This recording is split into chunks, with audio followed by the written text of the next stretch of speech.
Guitar के next lesson पर जाने से पहले हमने आज गिटार के वेस्टर्न नोट्स, इंडियन नोट्स और वेस्टर्न नोट्स में क्या डिफरेंस होता है, उनको कैसे क्या कहा जाता है, कैसे बोला जाता है, कैसे यूज करते हैं और उनकी प्लेसिंग क्या है, कीबोर्ड पे प्लेसिंग क्या है, गिटार पे क्या प्लेसिंग है, उसके बारे में आज हम सीखेंगे ताकि आप लोग गिटार के नोट्स को कैसे प्ले करना है। स्टूडेंट, गिटार हमारा वेस्टर्न इंस्ट्रूमेंट है और इसको अगर हम प्ले करते हैं तो हमें इसकी वेस्टर्न नोट्स के बारे में भी पता होना चाहिए। हमारे Indian music notation based music होता है जिसमें हम सारे गा मा पा धा नी सा के साथ नोटेशन प्ले करके कुछ भी म्यूजिक राग या समथिंग कुछ भी हम प्ले करते हैं तो हम सारे गा मा सरगम को फॉलो करते हैं। बट वेस्टर्न म्यूजिक में क्या होता है, हमें वेस्टर्न नोट्स, उनको वेस्टर्न म्यूजिक जो है ये हारमोनी बेस्ड म्यूजिक होता है। इसमें हारमोनी को मेन प्रेफरेंस दी जाती है, कॉर्ड्स पे सिंगिंग होती है। और आज हम इंडियन म्यूजिक के नोट्स और वेस्टर्न म्यूजिक के नोट्स किनको क्या कहते हैं उसके बारे में सारा कुछ सीखेंगे, समझेंगे। कीबोर्ड पे उन्हें रिकॉग्नाइज कैसे करना है, गिटार पे रिकॉग्नाइज कैसे करना है सभी नोट्स को। तो अभी मैं स्टार्ट करता हूँ। सबसे पहले हम कीबोर्ड के ऊपर वेस्टर्न नोट्स को कैसे समझेंगे, ये हम दो तरीकों से मैं आपको समझाऊंगा। एक तो जैसे हम क्लासेस में गिटार के हिसाब से नोटेशन को चेंज करके बजाते हैं उस टाइप में भी बताऊंगा, और इंटरनेशनल स्केल, इनको स्केल भी कह सकते हैं हम। अभी सभी सुरों का आपको नाम पता होगा तो आप वेस्टर्न में स्केल भी बता सकते हो, स्केलिंग के बारे में भी आप सभी को पता चलेगा। तो सबसे पहले हम कीबोर्ड हारमोनियम पे शुरू करेंगे, किस नोट को क्या कहा जाता है। अभी हमारा कीबोर्ड की ये मैंने कीज सारी बना रखी है। अब फर्स्ट वाइट से हमारा कीबोर्ड स्टार्ट होता है। तो सबसे पहले इंटरनेशनल जो सभी जगह यूज होता है स्केल, मैं वहां से आप लोगों को बताऊंगा। अब कीबोर्ड हमारा फर्स्ट वाइट से शुरू होता है, तो फर्स्ट वाइट से मैं आपको वेस्टर्न नोट्स के बारे में अभी बता रहा हूं। अभी जैसे इंडियन म्यूजिक में हम सारे गा मा पा धा नी सा को फॉलो करते हैं, वेस्टर्न नोटेशन में हम A B C D E F G. अभी जैसे हम सारे गा मा वो A B C D E F G के अल्फाबीटा को अपने स्वरों के रूप में यूज करते हैं। तो अभी ये जो स्केल मैं बता रहा हूं ये हर जगह इंटरनेशनल पूरे वर्ल्ड वाइड इसी नोट्स को हर एक स्टूडेंट या प्लेयर इसी को रिकॉग्नाइज करके सारा म्यूजिक का वर्क करते हैं। कीबोर्ड हमारा फर्स्ट वाइट से स्टार्ट है, तो हम इसको सी से शुरू करेंगे। फर्स्ट वाइट को वेस्टर्न नोट्स में सी बोला जाता है। सी के बाद D, E, F, G, A, B and सी।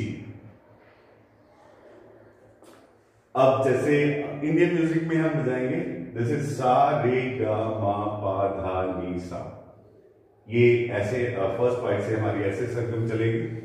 और वेस्टर्न म्यूजिक में फर्स्ट वाइट को हम डी बोलेंगे, सी बोलेंगे, second white D, E, F, G, A, B, सी। अब इस पे जैसे इंडियन म्यूजिक में हमारे सा और पा फिक्स नोट होते हैं, अचल स्वर होते हैं जो चल फिर नहीं सकते।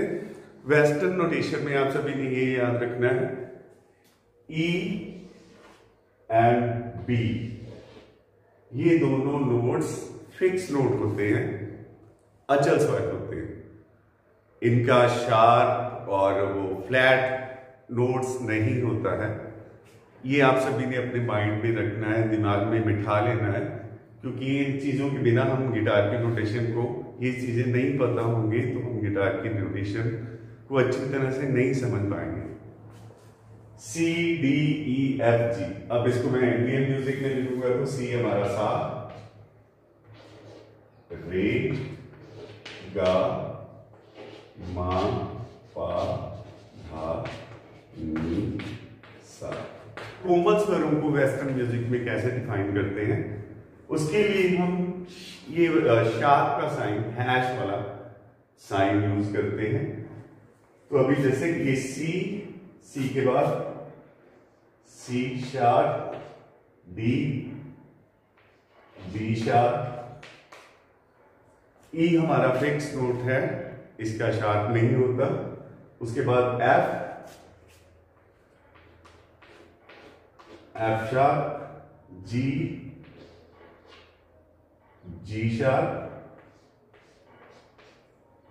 ए शार्प, बी हमारा फिक्स नोट, ये अकेला ही रहेगा, फिक्स होगा।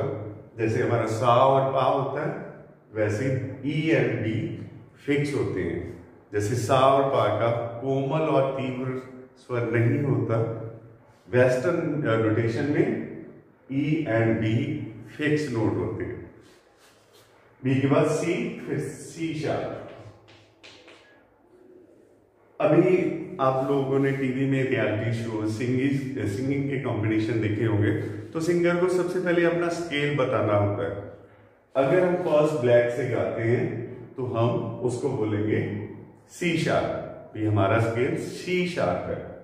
अगर सी से गाते हैं सी, सेकंड ब्लैक से गाते हैं तो उसको हम डी शार्प बोलेंगे। ऐसे सभी ये सारे स्वर हमारे वेस्टर्न नोटेशन में हमारे स्केल्स भी डिफाइन करते हैं। अभी जैसे हमने फर्स्ट ब्लैक से भी हारमोनियम पे सरगम बजाने सीखी है, तो इंटरनेशनल थ्योरी में उसको सी शार्प से नोटेशन बोलेंगे। सेकंड ब्लैक से डी शार्प, अगर थर्ड वाइट से तो ई। ये सभी आपके यहां से अब किसी भी नोट से हम सरगम बजाएंगे तो वो हमारा स्केल हो जाएगा, जहां से हम सिंगिंग करते हैं या प्लेइंग करते हैं या समथिंग म्यूजिक बजाते हैं। स्टूडेंट, वेस्टर्न नोटेशन को हम एक और मेथड से मैं आप लोगों को समझाता हूं। अभी जैसे इसमें ये शार्प नोट है, तो इस शार्प नोट के अलावा एक और साइन होता है जिसको हम फ्लैट बोलते हैं। हालांकि इन दोनों का मीनिंग सेम ही होता है। तो कई नोटेशंस में, वेस्टर्न नोटेशन में शार्प की जगह फ्लैट नोट का साइन का यूज होता है। फ्लैट नोट स्मॉल बी की तरह ऐसे बनाया जाता है, इसको हम बोलते हैं फ्लैट। अभी इसी सारे नोटेशन को हम एक और ढंग से सीखेंगे। अभी जैसे हमारे 7 नोट हैं, 1 2 3 4 5 6 7, सारे गामा पादा निसा। अभी वेस्टर्न अभी इनमें शार्प और फ्लैट नोट्स को हम कैसे समझेंगे। सबसे पहले ए का ए शार्प, और इस ए शार्प को कई नोटेशंस में बी फ्लैट भी कहा जाता है। बी फ्लैट, बी के बाद बी फ्लैट, उसके बाद बी। अब बी का फिक्स नोट है, इसका शार्प नहीं होता।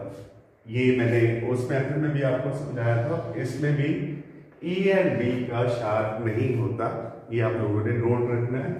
बी के बाद सी, सी के बाद सी शार्प, इसको हम डी फ्लैट भी कह सकते हैं। एंड देन डी, डी के बाद डी शार्प। इस नोट को ई फ्लैट भी कहते हैं। एंड देन ई हमारा फिक्स नोट है, इसका शार्प नहीं होता। एंड उसके बाद एफ के बाद एफ शार्प, इसको जी फ्लैट भी कह सकते हैं। देन जी के बाद जी शार्प, इसको ए फ्लैट भी कह सकते हैं। अभी आप इसमें देखोगे भी हम इसको ए शार्प बोले या बी फ्लैट, अभी एक मैं आपको मेथड समझाता हूं। जैसे एक बिल्डिंग है, उसमें ground floor, first floor, second floor. अब इसमें फर्स्ट फ्लोर, हम फर्स्ट फ्लोर कहेंगे, फर्स्ट फ्लोर ग्राउंड फ्लोर के ऊपर है, और दूसरी तरीके से हम कहेंगे फर्स्ट फ्लोर सेकेंड फ्लोर के नीचे है। बट थिंग इज सेम है, तो सेंटर में ही है ना, बस उसी तरह ये ए शार्प और बी फ्लैट। अब जैसे किसी बच्चे का नाम स्कूल में XYZ और घर में ABC है, बट वो पर्सन तो एक ही रहेगा ना, वैसे ही सब नोटेशंस में इनको ए शार्प को बी फ्लैट भी बोला जाता है। और इसको और अच्छी तरह से अगर समझना है, जैसे हम किसी सॉन्ग का स्केल, जैसे आप नोट की यही दिमाग में होता है तो भी किस नोट को हम ए फ्लैट बोले या बी फ्लैट बोले, तो इसके लिए हमें ये थोड़ा एडवांस है। जिस सॉन्ग से हम जिस स्केल से हम कुछ भी गाते हैं या बजाते हैं, तो ये उस स्केल से हमें डिसाइड करना होता है कि इसको ए फ्लैट बोले, जी फ्लैट बोले। तो ये थोड़ा एडवांस है कि नेक्स्ट हम उसमें करेंगे। तो बात सेम ही है, कुछ ज्यादा वो बस कई जगह कई नोटेशंस में फ्लैट्स नोट्स का यूज होता है, बट थिंग इज सेम। और इसमें ई बी आपने ध्यान में रखने हैं, फिक्स नोट। अभी हमारे कीबोर्ड्स के ऊपर भी मैं ये साइन आपको दिखाता हूं। ये साइन हमारे कैसियो के नीचे वाले पार्ट पे भी लिखे होते हैं, तो अभी आपको मैं क्लियर करता हूं। और दूसरा, अभी जैसे इन नोट्स के ऊपर भी मैं फ्लैट नोट्स आपको काउंट करके बता देता हूं, ताकि आपको अच्छी तरह से समझ आ जाए भी किस नोट को फ्लैट भी कहते हैं, शॉर्ट भी कहते हैं। अभी जैसे सी शार्प, इसको डी फ्लैट भी कहते हैं, डी शार्प, इसको ई फ्लैट। ई फिक्स नोट है, इसका शार्प नहीं होता। एफ शार्प, इसको जी फ्लैट, जी शार्प, इसको ए फ्लैट भी बोल देते हैं। एंड देन ए शार्प, इसको B flat, C sharp, same thing D flat. अभी आप सभी को इन सभी के साइंस अच्छी तरह से समझने हैं, इनको लर्न कर लेना है। और नेक्स्ट पार्ट में हम, जैसे हम गिटार के हिसाब से हम अपने ये सारे नोटेशन नोट्स चेंज करते हैं, तो नेक्स्ट लेसन में हम बाकी की सारी चीजें उसमें हम कंप्लीट करेंगे। तो सबसे पहले आपने जो वर्ल्ड वाइड स्केल्स होते हैं, इनके बारे में अच्छी तरह से समझ लेना है, ताकि आप वेस्टर्न नोटेशन को अच्छी तरह से प्ले कर सको, समझ सको। स्टूडेंट्स, वेस्टर्न नोटेशन के साइन जैसे मैं आपको कह रहा था, हमारे कीबोर्ड पे बने होते हैं और जिनको हम इजीली समझ सकते हैं। अभी मैं आपको दिखा रहा हूँ भी वो नोट्स के नेम कहाँ पे होते हैं। अभी जैसे ये हमारा फर्स्ट वाइट है, तो इसके नीचे सी शार्प और देन डी, ई फ्लैट। अभी इसको यहाँ पे इसको ई फ्लैट बोला गया है, सेकेंड ब्लैक को। और ये this is E note, E के बाद F sharp, G sharp and then A flat.